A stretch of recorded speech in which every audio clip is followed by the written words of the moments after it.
You're listening to China Africa Talk. Jambo, ni Bridget akikuletea kipindi kinachohusiana na China na Afrika. Vous écoutez le dialogue sino-africain avec Bridget. Everything China, everything Africa. Olá, você está ouvindo China Africa Talk com Bridget. سيداتي وسادتي مرحبا بكم في الحوار الصيني العربي مع بريدجيت. Welcome back to the program. This is China Africa Talk. I'm Bridget Mutambirwa and I bring you discussions on what's happening with China and Africa from a Chinese and African perspective. This year marks the 80th anniversary of the United Nations. The world's largest international organization was established on October 24th, 1945, when the UN Charter officially took effect. Over the past 8 decades, the United Nations has served as a cornerstone for international cooperation, security, and peace. The United Nations gave newly independent countries a strong voice in the world global political decisions, leading to the greater representation of the global South. Specifically about Africa, the biggest achievement for me that the United Nations has had is not actually in the military sphere, it is in the health sphere. Yet, in today's rapidly changing world, this 80-year-old multilateral institution also faces mounting challenges, from weakening multilateralism and rising protectionism to ongoing global conflicts. So what kind of United Nations does the world need today, and how must it evolve to remain fit for purpose in the decades ahead? To discuss these and further, I'm now joined by Professor Liu Baocheng, Director of the Center for International Business Ethics at the University of International Business and Economics, and Dr. Emmanuel Matambo, Director of the Center for China-Africa Studies at the University of Johannesburg in South Africa. Gentlemen, thank you for joining us. Thank you very much. Thank you, Bridget, for the kind invitation. I'll begin there with you, Professor Liu. Looking back, how has the United Nations delivered on its founding mission, and what do you see as its major achievements and enduring legacies, particularly in relation to China and the wider global South? Well, first of all, I think the establishment of the United Nations is really a hallmark in the entire human history. That is a departure from barbarian state. So the significance lies in the fact that by so many wise leaders who have seen the bloody consequences of global bullying and humiliation, and they have come up with this great idea of creating such an organization that is there to draw the strengths and also respond to the voices of the humanity around the world, to move ahead with their dignity, with their drive for development, and also by building a platform for coordination. Right. So specifically, I see that the United Nations, over the years, they have delivered very important and concrete parts of its founding mission by preventing the great power war, advancing social progresses around the world, and protecting human rights, coordinating international cooperation. But of course, they have never fulfilled their grand mission so far, given the reality of human development and the geopolitical realities. And then to summarize, I should say that the Peace Council has really created such a norm and mechanism that is there to reduce the chance of direct great power war and provided the framework for conflict management through the Security Council diplomacy, through the peacekeeping forces, and also their mechanism for successful mediation. And then they also help so many other countries to stand on their own foot by decolonization process and preserve the sovereign equity for this new rising states. So the institutional venue are there to accelerate after the end of the Second War and gave those newly independent countries spreading around Africa, Asia, Latin America, a strong voice in the world global political decisions, and it also helps to shape the international order, leading to the greater representation of the global South. Dr. Matambo, I'd like to also hear your thoughts. Thank you once again, Bridget, and greetings to Prof. Leo and to the many people who listen to your program. The achievements of the United Nations start right from its conception. We have to look at the institution that it sought to replace, and that was the League of Nations that was started by President Woodrow Wilson in trying to prevent a resumption of war after the end of the First World War. Right. But unfortunately, the League of Nations did not receive a lot of support. It was actually rejected by the United States Congress, which was an embarrassment and an awkward reality for Woodrow Wilson, who was an American president. So it was more or less dead on arrival. And to make the matters even worse, in 1939, war resumed again, and the whole rationale then of having a League of Nations collapsed because of that resumption of war. So the United Nations is then founded in 1945. The charter was signed on the 26th of June in 1945 with only 50 members. That has to put in context of the more than almost 200 members that it has today. So it only had 50 members that in June, and Poland joined in October, and then on the 24th of October, the charter entered into force. So that in itself was a good achievement, especially the fact that it now received wholesome support from the United States, which at that time was the biggest power and remains so in terms of military terms and in terms of the economy as well. And as you know, the 5 members that were considered the victors of the Second World War went on to become the 5 permanent members of one of the 2 organs of the United Nations, that is the Security Council, and then there's also the United Nations General Assembly, obviously. So that was just the context in which the United Nations was founded. Specifically to your question about Africa, Bridget, it is important to note that at the time when the United Nations was being founded, I think only Egypt, Ethiopia, Liberia, and the Union of South Africa, if I'm not mistaken, these are the only African countries that were members of the United Nations. The rest of Africa was under some form of colonialism, and that obviously meant that they really had no sway on what was going on at the United Nations. But obviously today, Africa is part of the United Nations. South Sudan, the last African country to join the United Nations. Now, what has it achieved in terms of Africa? It has achieved quite a lot. It has to at least stem the conflicts that have been fledgling in the Democratic Republic of Congo and in Somalia. Now, there are ongoing conflicts in these countries. Full stability hasn't yet been achieved, but the damage would have been more had it not been for the intervention of the United Nations. But let me just end this question with this response. Right. The biggest achievement for me that the United Nations has had is not actually in the military sphere, it is in the health sphere. All right. The complete eradication of smallpox. This is the infectious disease that actually ravaged most of the developing countries that do not have the health mechanisms to stem tide of that disease. So I think for me that is the most important achievement that the United Nations has achieved, and it also puts us into perspective about the damage that America's withdrawal from the World Health Organization is likely to have on the developing world. Interesting observations there, Dr. Matambo. Professor Leo, over the past 8 decades, how has China contributed to the United Nations work and global governance, and what distinguishes China's approach to multilateralism within the organization? Well, I think I first should say that China has benefited a great deal from the United Nations because since the Opium War, China has been the victims of many Western bullies, and that's the starting point of the century of humiliation for this great nation. And then China was both the victims and also eventually the victors over the 2 Second World War.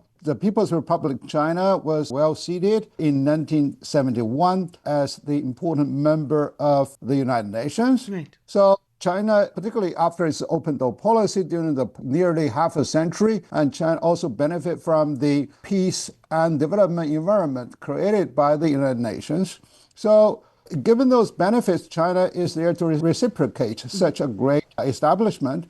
So one is that China has contributed big in finance because we are the second largest contributor to the UN budget after the United States. And also we have contributed greatly to the peacekeeping forces that is there to preserve the integrity of certain regions that has a potential or has the emergent conflicts.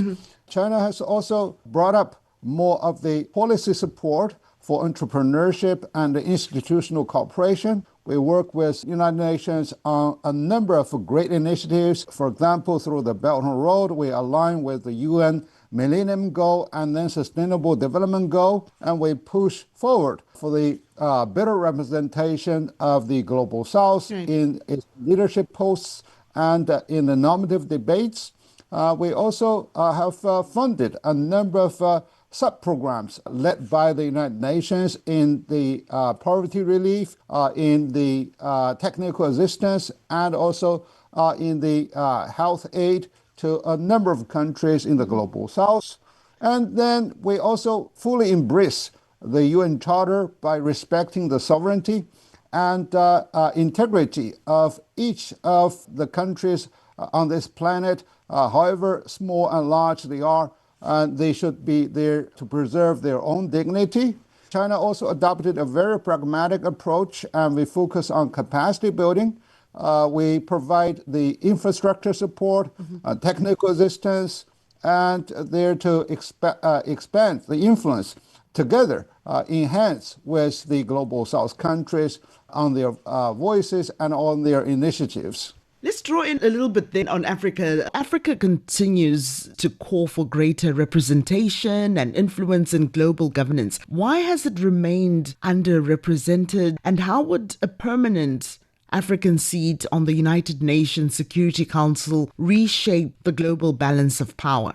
It has always been a fact that most of the global conflicts that the United Nations has sought to resolve have happened on the African continent, unfortunately, and this has remained the case for the last 6 decades or something like that. And for a continent that holds the disproportionate number of conflicts, you would expect that some of the voices, some of the influential voices on how to resolve these conflicts have to come from that particular region.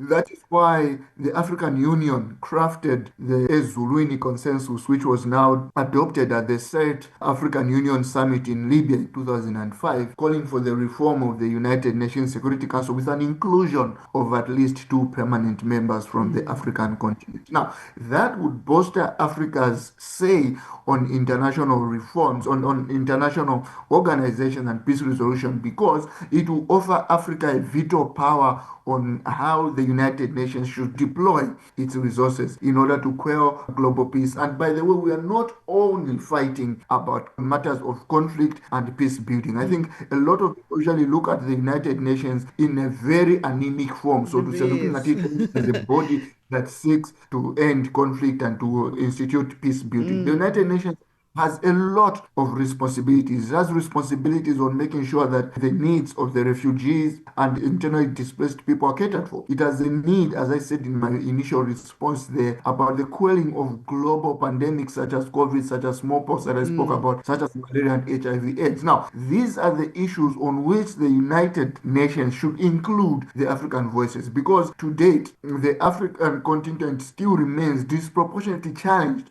by global pandemics, disproportionately challenged by issues such as climate change. We are not the continent that emits most of the carbon, which comes from the more industrialized parts of the world, but we are disproportionately and adversely affected by that. So we need a much more influential voice on how to tackle these issues, and that is how, for me, I would champion that Africa really needs a lot of representation on the United Nations. But in that very token, Bridget, we need Africa to reconcile ourselves to the form of representation this will take, because I have read some bickering about which countries especially should be admitted to that. So these are just some of the issues, the intricacies and mechanics that are bound to challenge Africa, but it is important to make sure that there is an amplified African voice at the United Nations Security Council. But Dr. Matambo, opinions about the United Nations are sharply divided. Some argue it has lost its relevance, while others say it remains indispensable. From Africa's perspective, how critical and effective is the United Nations today?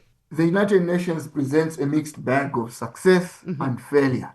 It failed to stem the Rwandan genocide in 1994. Today, it remains even heavily challenged by the insular politics of the West. We have seen the return of ultranationalism in the United States and how that is undermining United Nations bodies such as the World Health Organization and the International Court of Justice. So those have been challenged. But then again, one cannot sit and then totally disregard some of the achievements that the United Nations has made in areas of health, in areas of the care for refugees, and in areas of stemming the bloodshed that would have been even more exponential had it not been for United Nations intervention. For the African continent, those are the things that we need to speak about. How relevant is the United Nations? It is so relevant that if we did not have a body such as the United Nations, we probably would have to create it, because we have to realize that today we are living in a highly globalized international system. We cannot just exist in silos, because whatever happens in one corner of the world impinges on another corner. So we will need a transnational body. For now, that best bet has been the United Nations. Professor Liu, despite frequent criticism of the United Nations structure and efficiency, do you believe the world would be worse off without it? What unique roles does it play that no other organization can replace? Yes, I think that undoubtedly not any other single institution that can replace the functionality of the United Nations as a platform by combining the three major capacities that the United Nations has been representing. The universal legitimacy, by having almost all members across the entire planet, and the operational reach on a system-wide basis, with agencies that are there to spread to each corner of the world, with their rulemaking process with so many treaties and global goals. Right. So therefore, the answer is very clear. The world will be far worse off without the United Nations. The United Nations is there to bring about the universal legitimacy, with the a very well-funded institutional structure with the UN General Assembly, upholding the UN Charter, with the Secretary of the General, and also with many other sub-branches that are spreading across different sectors, across different parts of the world. And now, so therefore, no regional bodies or coalitions can really be there to place them. And their systematic cooperation and coordination in dealing with crisis in almost any part of the world, although it is not really fully implemented. However, it is not really replaceable to coordinate the humanitarian response, refugee protection, the health and development planning across a number of agencies, and also by teaming up with a large number of NGOs around the world in dealing with logistics, in dealing with funding, and also the technical support to a number of initiatives. So I think still the rule-setting process and law-making process is something that is highly invested with the United Nations. But what is needed is that they need more of the working legs as how to fully put it on the ground in terms of the human rights issues, regional conflicts, and climate change issues, and also disarmament in order to really advance its diplomacy. So this sort of shared perception with so many flaws, but they are still highly effective, and the world should be there to look up to its common denomination and restrain from further deviation from the UN Charter. Still holding on to you there, Professor Liu, as we commemorate the United Nations 80th anniversary, the meaning of multilateralism is under growing strain. How do you define genuine multilateralism in today's geopolitical environment? Well, I think the genuine multilateralism, first, it has to be highly representational of the entire human populace, with their voice and with their concerns and with their needs. So therefore, inclusivity comes into the first place. Second, it should be rule-based, because everyone can really talk about how much they really need from the world and how much they can really avoid their obligations. So there has to be a very clear specification over what are the rights, obligations, responsibilities of each of the member within the United Nations, and also with many other multilateral institutions. And then it has to be effective, because the implementation is something that is important to really to deliver the real results. It's not really a place for talk, but it's a place for work, and it's a place to be verifiable in their deliveries. Okay. And then, it is also there to be equitable, so that different countries, with different development stages, they have to be, given the proper weight of their responsibility. For example, in dealing with climate change issues, the African countries, Latin American countries can really be given more of the leniency, but also must be given far better support in technology and also in the marketplace to accept more of African goods with more of the preferences. So therefore, in short, I should say, the general multilateralism is not really a matter of so many states out there talk, but it's really the gathering of so many states to share responsibility and deal with constraints under agreed rules that are there to produce verifiable public goods.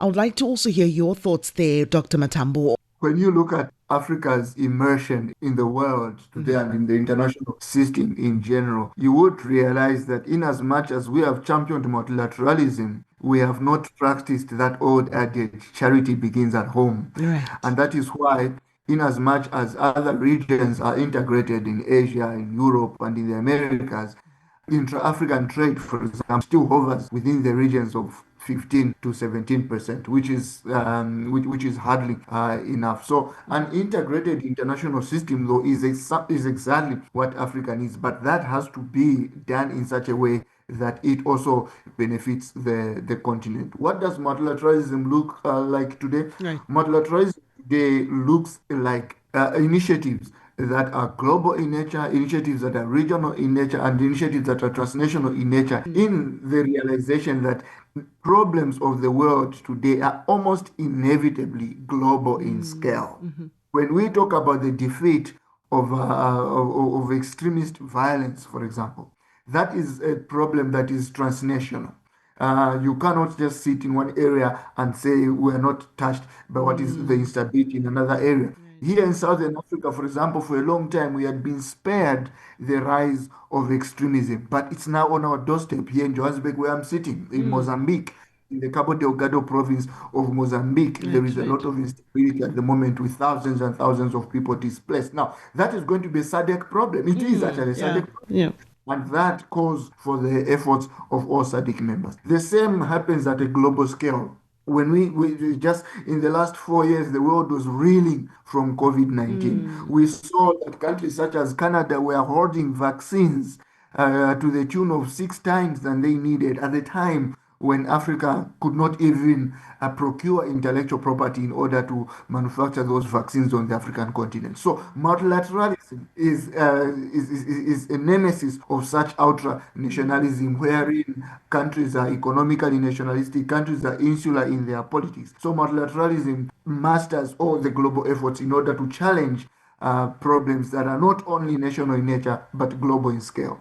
Dr. Matambo, the proposed UNAT reforms aim to modernize the organization and make it more inclusive and responsive. Do you think these reforms come at the right time, and could they reshape the United Nations' role in global governance? The reforms being proposed by the UNAT initiative that was first promulgated in March of this year have not only come on time, they are long overdue. Okay. Because Africa has always, especially, looked at how the United Nations can better reflect the realities. Remember, this is an organization that was founded in 1945 when most of Africa was under colonial leadership.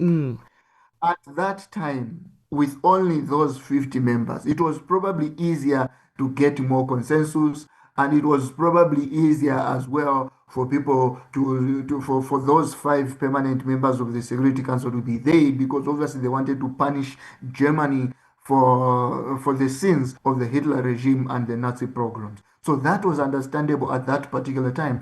But things have changed now. You have countries such as India, you have countries such as Brazil, whose economies can actually rival the economies of Britain and France. So these are things that should call for the United Nations to move in lockstep with the current realities. When it comes to the African continent, the same thing. The African continent now comprises a considerable fraction of members that make up the United Nations General Assembly.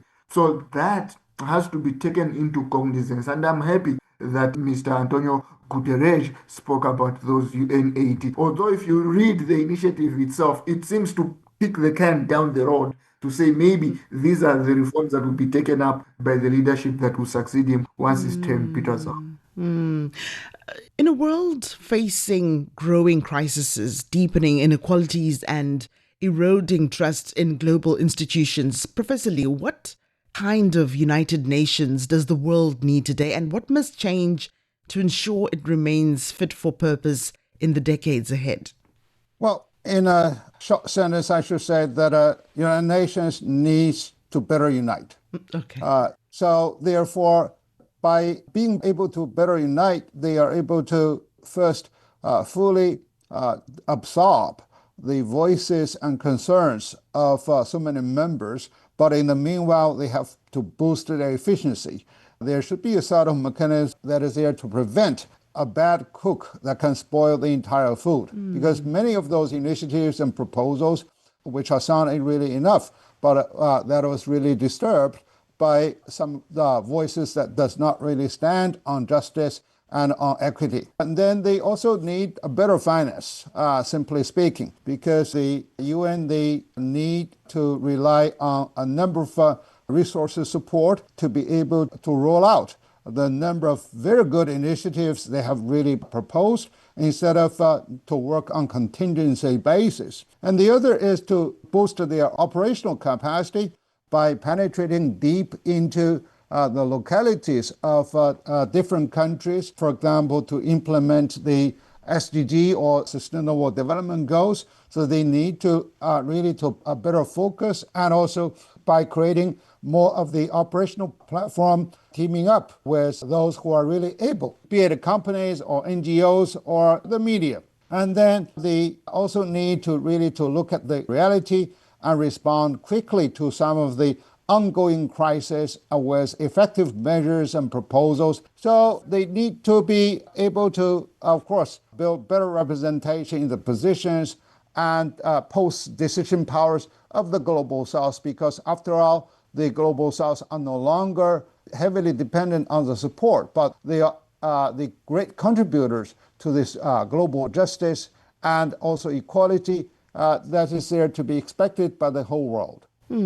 Well, that brings us to the end of this discussion, where we were discussing 80 years of the United Nations in a changing world. Gentlemen, thank you so much. It's been a pleasure. Thank you. Listeners, you can subscribe to our online newsletter on CGTN or Substack to get more insights on China-Africa relations. Just search China-Africa Talk. For now, it's goodbye.